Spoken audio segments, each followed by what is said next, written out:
Big boss Malayalam season 7 ഇപ്പോഴിതാ ആവേശകരമായി മുന്നേറിക്കൊണ്ടിരിക്കുകയാണ്. ആദ്യ weekend episode വന്നപ്പോൾ ആരായിരിക്കും ബിഗ് ബോസിൽ നിന്ന് പുറത്താവുക എന്നറിയാൻ ആകാംക്ഷയോടു കൂടിയാണ് ബിഗ് ബോസിൻ്റെ ഓരോ പ്രേക്ഷകരും കാത്തിരിക്കുന്നത്. ഈ സീസണിലെ ഒരു മികച്ച കണ്ടസ്റ്റൻ്റ് തന്നെയാണ് ആര്യൻ. ആര്യനില്ലെങ്കിൽ ബിഗ് ബോസ് ഇല്ല എന്ന് വരെ ആരാധകർ വ്യക്തമാക്കിയിട്ടുമുണ്ട്. നിരവധി ഫാൻ ഗേൾസാണ് ആര്യന് ഉള്ളത്.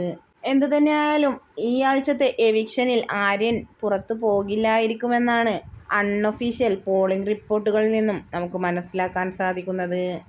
എന്തു തന്നെയായാലും ആര്യൻ പുറത്താവുകയാണ് എങ്കിൽ ആര്യൻ്റെ ഫാൻ ഗേൾസ് ഒന്നടങ്കം ബിഗ് ബോസിനെതിരെ തിരിയുമെന്ന കാര്യത്തിൽ സംശയമൊന്നുമില്ല. നിരവധി പോളുകളും അതുപോലെ തന്നെ ആർമിക്കാരുമെല്ലാം പറയുന്നത് ആര്യൻ പുറത്താവാനുള്ള സാധ്യത വളരെ കുറവാണ് എന്നാണ്. കാരണം ബിഗ് ബോസ് വീട്ടിൽ നിന്ന് ഏറ്റവും കൂടുതൽ ഫാൻസ് ഉള്ള വ്യക്തികളിൽ ഒരാളാണ് ആര്യൻ. അതുകൊണ്ട് തന്നെ ഈ ആഴ്ച ഒരിക്കലും ആര്യൻ പുറത്താവില്ല.